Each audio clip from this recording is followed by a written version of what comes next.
Obrigado, Anabela. Uma saudação aos meus colegas de painel e a todos vocês que são neste momento já mais de 1.700 desta cidade que o Mondego decidiu invadir e tomar conta dela como se fosse sua.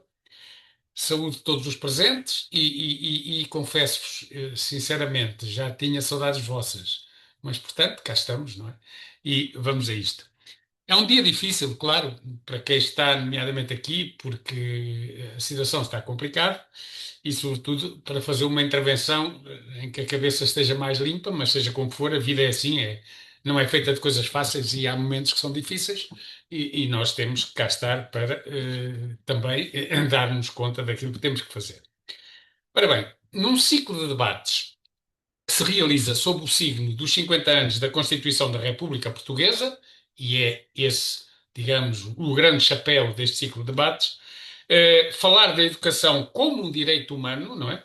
É algo que nos leva a uma viagem até meados do século passado, 1948, pois já lá chegamos a essa data. E também, mas no caso do nosso país, é alguma coisa que está intimamente ligada ao 25 de Abril de 1974 e que depois a Constituição, 2 anos depois, em 76, consagrou como um importantíssimo direito, o direito à educação. Eu, para poder, pronto, não me perder aqui também, tenho aqui uma apresentação que vou colocar, partilhar e vou seguir a intervenção com aquilo que ali escrevi. Portanto, vamos cá ver se eu consigo fazer isto, acho que sim. O tema que me foi atribuído é este mesmo, Educação, Direito Humano, que Abril tornou um desígnio constitucional. Pronto, cinco debates e cá está o grande lema, o chapéu, comemorar a Constituição de Abril.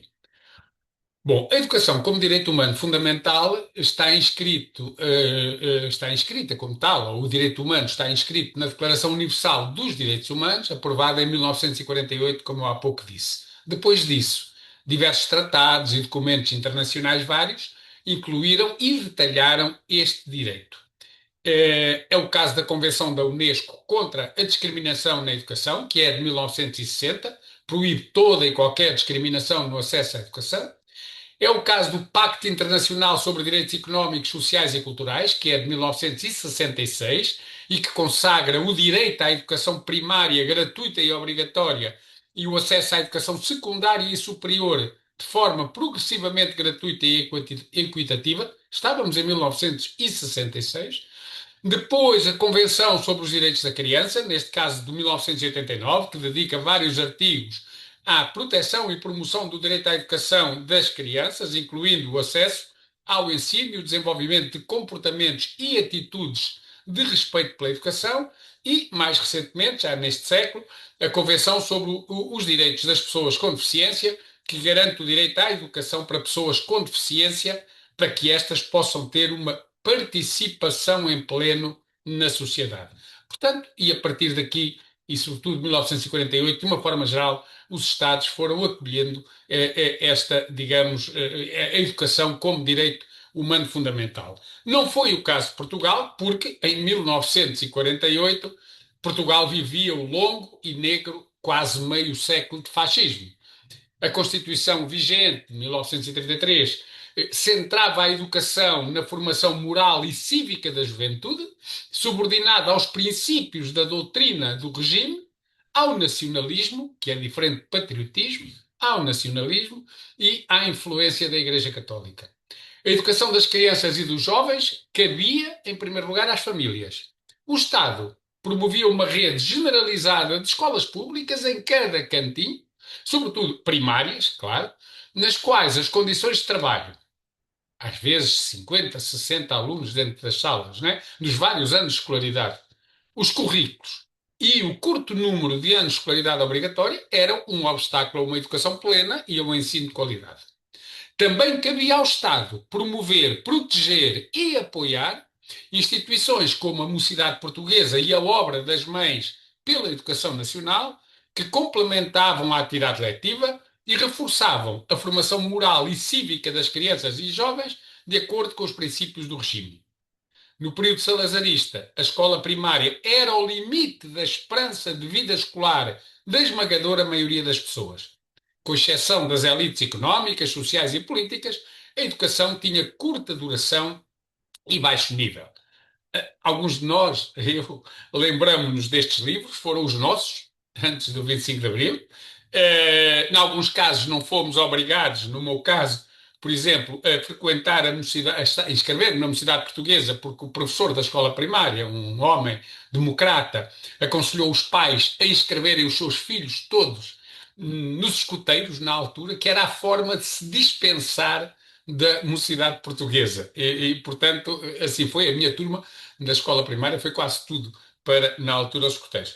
Mas desde o caderno escolar, o livro da terceira classe, os livros de leitura, bom, os símbolos da mocidade lá estavam e, portanto, estes eram aqui do lado, a sala de aula com a fotografia do Américo Tomás e do Salazar, o crucifixo ao meio, a lição de Salazar, o pai que trabalhava, a mãe que era dona de casa, ou que trabalhava em casa, o filho fardado da mocidade, e depois os próprios livros, coisas tão simples, a letra L, lá, lá, ri, lá, ela, ele, eles, elas, alto, altar, altura, luzitos, luzitas, que eram os mais pequenos da mocidade, viva Salazar, viva Salazar. Portanto, como se vê, aproveitava-se tudo, não é? E do outro lado, a parte relativa à Igreja, à Maria Imaculada.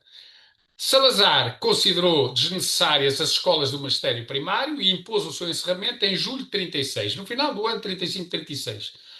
E passou, porque considerava que não era necessária uma formação com algum nível para dar aulas aos miúdos, ensinar a ler, escrever e contar, e passaram a contratar regentes escolares que só tinham a escolaridade obrigatória, a terceira ou a quarta classe. Chegaram a ser 6.700 num período em que o número de professores do ensino primário era pouco superior a 12.000, 12.700 e tal, ou seja, eram praticamente metade de quem exercia a docência.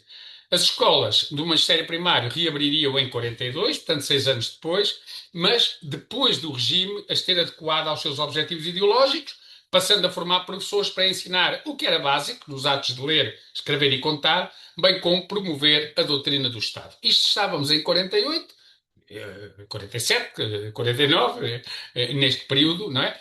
Precisamente quando já então se considerava, por exemplo, a nível da Europa, a escolaridade obrigatória já era entre os 7 e os 9 anos, que era 3 a 4 anos, como a seguir também direi. Em 1973, portanto, no ano anterior ao 25 de Abril, já no extrator do fascismo, foi então aprovada a primeira Lei de Bases da Educação. O ministro era Veiga Simão, que sucedera a Hermano Saraiva, uma lei que tinha alguma. Era diferente do que até isso tinha. Previa o alargamento da escolaridade obrigatória para 8 anos, o reforço da rede de jardins de infância, que então quase não existia, e a educação de adultos com baixas qualificações. Previa ainda unificar o ensino técnico ao liceal. Aliás, é uma coisa até curiosa, porque muitas vezes as pessoas dizem: pois, o 25 de Abril deu cabo das escolas técnicas, isso foi um erro. Não, a unificação é anterior, é de 1973. Portanto, estava correto, não era essa a questão, mas é de 73, possibilitando o acesso de todos ao ensino superior. Foi criado o Instituto de Ação Social Escolar, o IAS. Antes, em 71, já fora publicado um decreto que transformou a Mocidade Portuguesa numa associação aberta à livre inscrição, acabando com a obrigatoriedade que até aí existia entre os 7 e os 14 anos. Claro, havia quem dissesse, bem, era a tal abertura marcelista. Não é bem assim, porque o regime, se é verdade que na educação acontecia isto, o regime mantinha a PIDE. A única coisa que tinha de novo é que tinha mudado o nome, chamava-se DGS, Direção-Geral de Segurança. O regime mantinha a guerra colonial contra todas as pressões que no plano internacional eram feitas.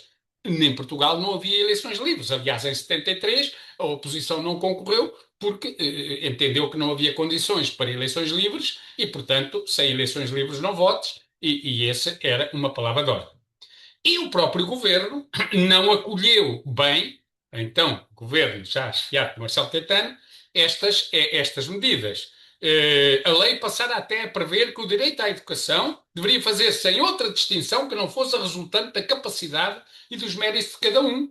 E isto levou a que o Conselho de Ministros, os vários ministros, acusassem Veiga Simão de querer espalhar a subversão no país. E na própria Assembleia Nacional, em 1973, então deputado Moura Ramos, que era da ANP, aliás, o único partido de que pertenciam todos os deputados, portanto não tinha havido oposição, afirmou até o seguinte, e por causa destas medidas, democratizar o ensino é o mesmo que dar a qualquer cidadão o direito a ser doutor. Ainda hoje ouvimos isto, não é?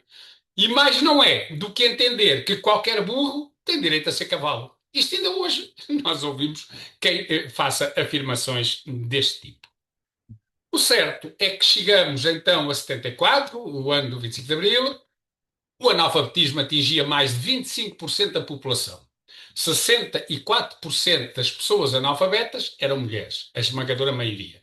Agora, atenção, saber ler e escrever não significava para a grande maioria mais do que assinar o nome e juntar sílabas para formar palavras, mas os níveis de literacia eram, ou melhor, de iliteracia, eram extremamente elevados. Ou, neste caso, os de literacia eram muito baixos entre os alfabetizados, ou seja, a capacidade de identificar, compreender, interpretar e utilizar a informação escrita em diferentes contextos. 25 de abril de 74. A educação torna-se prioridade nacional, até face à situação de analfabetismo que nós tínhamos e deram-se, todos o pessoal dessa altura nos lembramos das campanhas de alfabetização que tiveram lugar, e portanto a educação torna-se prioridade nacional com medidas concretas nos mais diversos domínios. Expansão e democratização do ensino, desde logo no acesso, construção de escolas e equipamento adequado das mesmas, alterações profundas nos currículos, e aqui não estamos a falar apenas no ensino primário, eu na altura estava no liceu, tinha tido a OPAN, a Organização Política e Administrativa da Nação, disciplina que acabou, aliás, depois até soubemos que o nosso professor era informador da PIDE, acabou preso, e passámos a ter introdução à política. Investimento na formação de professores, recrutamento de professores, na altura a necessidade de muitos professores, porque havia poucos, levou até a ter de se contratar pessoas com as habilitações suficientes, era assim que se chamava, a habilitação suficiente, mas o motivo desta falta de professores era diferente da atual. Atualmente é pela perda da atratividade da profissão, o abandono da profissão, os jovens que não querem ser professores. Na altura, as razões eram positivas, era porque tinha havido uma democratização. Alguns gostam de dar outros nomes para desvalorizar, massificação. Não, democratização do acesso ao ensino e, portanto, não havia professores, houve que recrutar pessoas com habilitação própria ou suficiente e dar-lhes formação, foi o que aconteceu. Valorização da profissão docente, brutalmente. Os professores do ensino primário na altura estavam nas últimas letras da função pública, ao nível dos cantoneiros e de outros trabalhadores. Houve aqui um reforço muito grande de valorização da profissão e melhoria das condições de trabalho nas escolas. Alterar a situação existente, reconhecendo a educação como um direito de todos, foi e continua a ser um dos grandes desafios do Portugal democrático, com a escola pública a constituir uma das mais importantes conquistas de Abril. A escola pública, que é diferente das escolas públicas. Escolas públicas nós tínhamos. Agora, democracia ou democratização no acesso, igualdade de oportunidades para o sucesso, qualidade educativa, ofertas diversificadas, isso é que não havia. Eram escolas públicas para até evitar, porque naquela altura, em algumas escolas privadas, aí havia, enfim, juntavam-se alguns colegas, algumas escolas, que eram precisamente pessoas da oposição, que tinham sido até expulsas das escolas públicas por serem da oposição ao regime e estavam lá. E, portanto, o ter escolas públicas antes do 25 de Abril significa, nomeadamente primárias, significava para o governo de então o controle também sobre aquilo que lá se fazia e, portanto, essas escolas públicas existiam. A escola pública democrática é outra coisa, é posterior ao 25 de Abril, está para a educação, como está, por exemplo, o SNS para a saúde, ambos alvo de grandes ataques. Após o 25 de Abril, a liberdade académica foi restabelecida, quase meio século depois de ter sido perdida, bem como a liberdade de expressão e de pensamento nas escolas. A escola abriu-se a diferentes abordagens pedagógicas E houve um esforço para integrar crianças e jovens deficientes que, por norma, não frequentavam a escola, muitos ficavam escondidos em casa. Este esforço não teve lugar em ambientes inclusivos. Na altura, para já, não se falava de inclusão. Falava-se era de não acesso à escola e agora havia que dar acesso à educação. E, portanto, eram ambientes segregados, mas foram os ambientes que foram criados na altura e a evolução deu-se depois. Contudo, porque na altura o grande desafio era assegurar o direito de todos à educação e foram criadas as xerces um pouco por todo o lado para conseguir que essas crianças e esses jovens também tivessem direito à educação. A fotografia de cima é uma fotografia da escola secundária de São Pedro do Sul, logo a seguir ao 25 de Abril. Foi derrubado o fascismo, escreviam lá eles, e, portanto, com o grande Jaime Gralheiro, acho que chegou a ser da Comissão de Gestão desta escola, lá, e provavelmente uma das pessoas que está ali junto à porta. Na organização escolar, a principal mudança dá-se na gestão. Primeiro, logo a seguir ao 25 de Abril, criam-se os órgãos colegiais eleitos democraticamente, que, aliás, logo a seguir ao 25 de Abril, criaram-se comissões de gestão. Aliás, os órgãos colegiais eleitos democraticamente e as escolas passaram a ter assembleias gerais de alunos e também de professores, foi, digamos, uma das matrizes dessa nova gestão. Portanto, houve primeiro um período curto de transição, com as tais comissões de gestão, mas depois, ainda em 74, no dia 21 de dezembro, é publicado o Decreto-Lei 735-A, que é o da gestão democrática das escolas, que foi sendo corrompido até ser completamente apagado, corrompido ao longo dos anos e por vários governos e apagado em definitivo pela ex-ministra Lourdes Rodrigues. Mas este decreto-lei criou órgãos de gestão democrática e substituiu em definitivo os reitores nos liceus e os diretores nas escolas técnicas. Portanto, era esta a diferença. E grande parte destes acabou até saneada porque se identificavam não só com a ideologia fascista, mas porque tinham práticas pidescas dentro dos estabelecimentos que geriam. Em 2 de abril de 76, portanto, 2 anos depois, quase, a Assembleia Constituinte, eleita no dia 25 de abril de 75, portanto, um ano depois da data da Revolução, aprovou a Constituição da República do pós-25 de abril. Tem ali digamos, uma foto dela e aqui um jornal que já nem existe, a Capital, dando nota precisamente da Constituição que liberdade e progresso. Curiosamente, também dando nota em baixo que foi neste dia, 2 de abril, que uma bomba matou um padre, aqui diz candidato ao DP, e uma estudante, é verdade, foram mortos no norte portanto, à bomba por uma organização ainda fascista que existia, o ELP, o Exército de Libertação de Portugal, a que pertenciam hoje algumas figuras que a gente às vezes vê na televisão como comentadores. Eu não vou aqui referir quem, não é para isso que aqui estou, mas, enfim, existiu. Portanto, em 2 de abril é aprovada esta Constituição e, em muitos aspectos, eu diria os essenciais, ela mantém a matriz original. É o caso da educação. Reparem, em 76, oh diabo, em 76 dizia, no artigo 74, o Estado reconhece e garante a todos os cidadãos o direito ao ensino e à igualdade de oportunidades na formação escolar.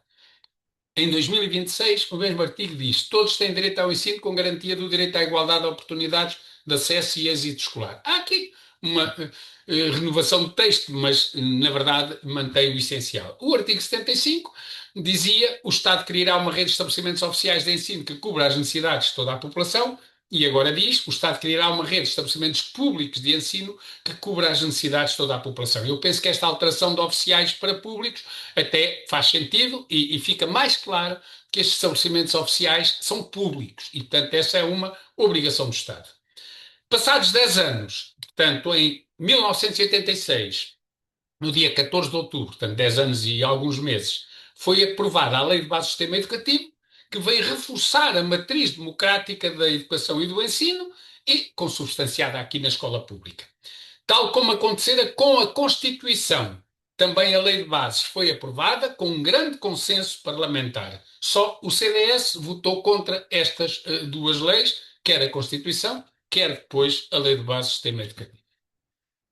Os avanços progressistas, porém, é preciso termos isto em conta, não são irreversíveis. e, como já disse o Manuel Lopes há pouco, há um crescimento da extrema-direita um pouco por todo o mundo. Ele falou na escola sem partido no Brasil, por exemplo, na Alemanha, a escola neutra, que o partido neonazi AfD, a Alemanha para os alemães, se quer qualquer coisa desse género, tem exatamente, aliás, apela aos alunos que façam gravações do que as pessoas dizem e depois façam essas queixas, ponham a circular com também postos de recepção dessas queixas contra professores para poder penalizá-los, enfim, e noutros sítios com outras características, a extrema-direita vai tentando criar estes movimentos como se dizer que a escola deve ser neutra não fosse algo que tem a ver com a ideologia. A ideologia, neste caso, da extrema-direita, e provavelmente em Portugal vivemos isso no fascismo. Portanto, com o crescimento da extrema-direita um pouco por todo o mundo, quer a extrema-direita populista, quer a extrema-direita liberal, há uma preocupação, uma ameaça para a educação pública e para a democracia. Só para termos ideia, muitos saberemos, nos Estados Unidos de Trump e na Argentina de Milei já foram extintos o Ministério da Educação. Não tem importância, não são, a educação não é uma área com importância e dignidade para ter um ministério. Na Turquia, por exemplo, foram despedidos mais de 20, pelo Erdogan, pelo seu governo, mais de 27 mil docentes de escolas públicas e retirada a licença profissional, porque não podiam despedi-los, né? Outros 21 mil estabelecimentos privados. Preocupante também começa a ser agora vermos partidos da chamada direita convencional, portanto não são extrema-direita, nem populista, nem liberal, que governam em alguns países, a começarem a entrar numa espécie de competição com a extrema-direita, ou seja, para tentarem ir buscar votos que acham eles que, perdendo-os para a extrema-direita, talvez os recuperam, começam a competir em matérias como a imigração, a segurança, a liberalização da economia e também sobre o papel do Estado na promoção de serviços públicos, como os de educação ou saúde. Aqui temos, nestas fotos, o Trump todo contente, que a extinguir o Ministério da Educação, o Milei todo satisfeito com o serrote eletrónico com que ele ia cortar nos serviços, a motosserra para cortar nos serviços públicos, e aqui até da SIC, do polígrafo, agora o polígrafo passou para outro canal, mas na altura era aqui, onde a pergunta era: o Chega quer o fim do SNS e da escola pública? Verdadeiro. Na sequência disto, e até é estranho como é que tantos, às vezes há professores de escola pública que acham que ali é que estão as verdades, ou ali é que se diz o que deve ser dito, enfim. E depois disto, desta denúncia, eles não mudaram de opinião em relação ao SNS e à escola pública, mas retiraram isso, o seu fim, do programa para que não se pudesse saber. Agora, não basta o quê? Não basta a lei consagrar a educação como um direito fundamental, haver um Ministério da Educação, como nós ainda temos, haver um discurso que é favorável à escola pública e à educação e considerá-la como ferramenta essencial na construção do futuro. Tudo isto é importante, mas é necessário mais do que isso. É preciso que a educação e o ensino tenham qualidade. Não podemos deixar baixar a qualidade. É preciso que a igualdade de oportunidades não se esgote no acesso, mas se estenda ao sucesso. É preciso a aprovação e aplicação de medidas de discriminação positiva daqueles que necessitam deles, nomeadamente dos que são de famílias de bolsas de exclusão, de pobreza e que necessitam destas medidas de discriminação positiva. É preciso que a educação seja inclusiva. É preciso a gratuitidade, a sua garantia desde a creche ao ensino superior. É preciso um investimento efetivo na escola pública.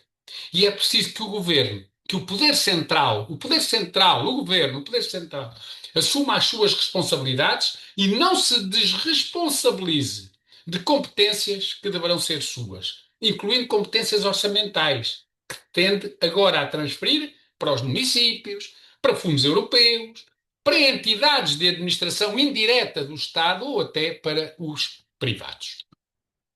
Atualmente, o que é que se passa no nosso país, e já que estamos a falar em relação à educação como direito fundamental, no domínio da educação, com a chamada reforma do Estado, que aliás o ministro Fernando Alexandre anunciou como sendo o ministério e a área onde iria começar a fazer-se a reforma do Estado, seria o pioneiro, e o atual processo de revisão do SED também, que aliás o Francisco Gonçalves falava de início.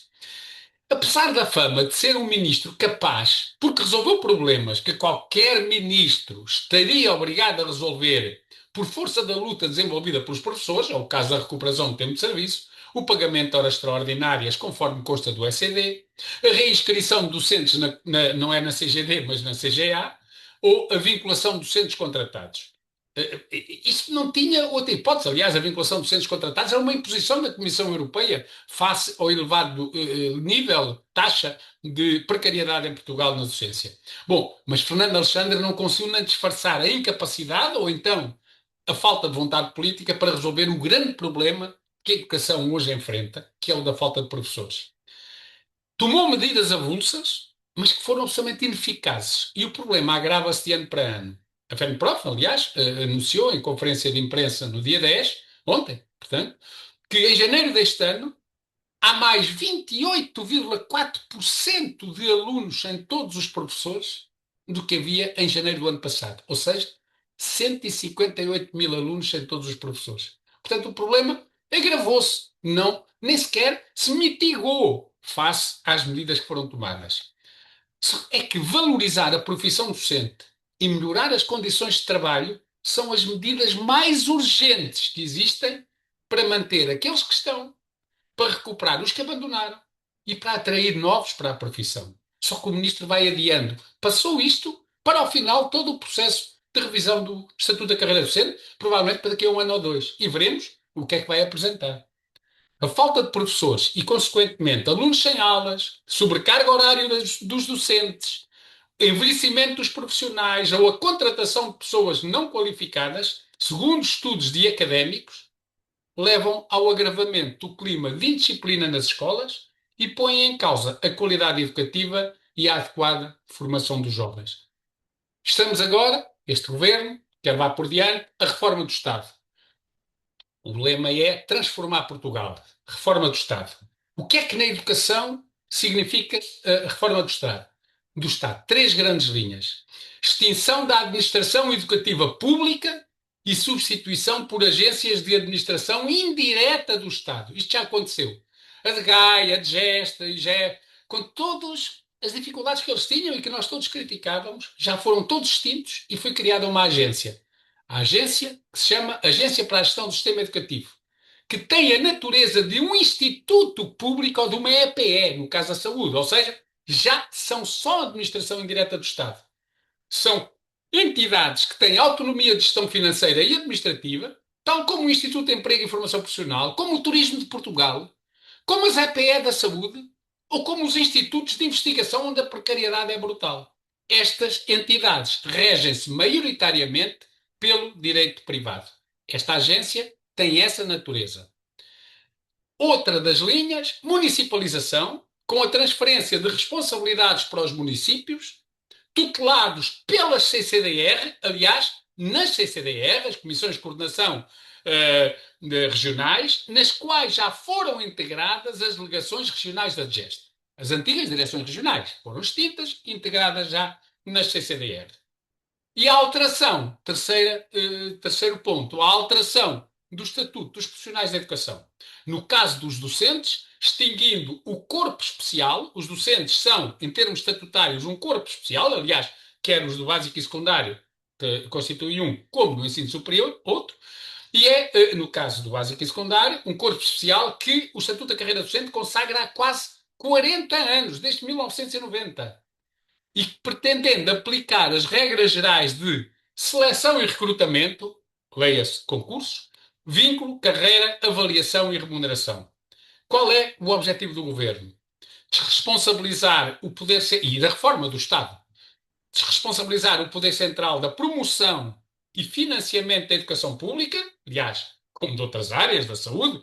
Olha, as USF já foram anunciadas a título experimental oito USFs com gestão privada com a intenção de generalizar, municipalizando, portanto, esta desresponsabilização passará por municipalizar, privatizar, transferir elevadas parcelas de financiamento para fundos comunitários e fragilizar a situação laboral dos profissionais. Estamos perante uma tentativa de reconfiguração do Estado e do seu papel neste caso, na área da educação. Revisão do estatuto e, para concluir, do estatuto da carreira docente.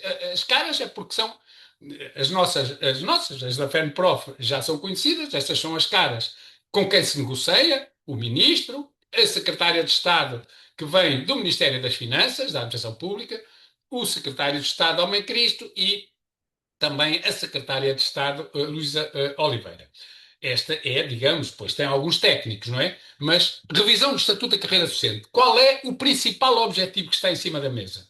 Extinguir o corpo especial da administração pública que o SED continua a consagrar e integrar a carreira docente no chamado regime especial da administração pública, que é um dos dois existentes, regime geral e regime especial. Eu há dias dei uma coisa, até de outra organização, de outra federação, que dizia não vai haver aqui nenhuma alteração, porque as pessoas vão manter-se no regime geral, no regime especial da administração pública. Não, não se vão manter, porque as pessoas não estão integradas neste regime.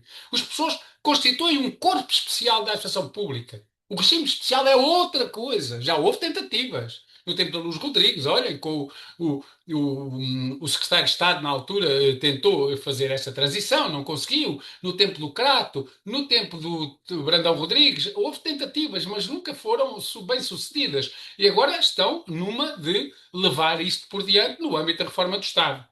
Portanto, o que é que já foi negociado? O tema 1 da revisão do SED, cuja negociação se concluiu e só a FENPROF é que denunciou a imposição que lá ficou, em que foi introduzido no SED, o tema 1 era o primeiro logo, que é, digamos, o que vai estabelecer o âmbito do próprio Estatuto da Carreira Docente, com a introdução do chamado Referencial de Competências da Administração Pública, é o RECAP, Referencial de Competência da Administração Pública, que foi publicado o ano passado, em setembro, portanto não foi há muito tempo, numa portaria, a 214, e que faz parte, é uma das regulamentações do CIADAP, que é o Sistema de Avaliação na Administração Pública. E, portanto, para além de ter introduzido no Estatuto, agora, nesta revisão, neste primeiro tema, o RECAP, também foram revogados direitos que o SED consagra, como o direito à negociação coletiva e o direito de participação. Foram simplesmente lá retirados.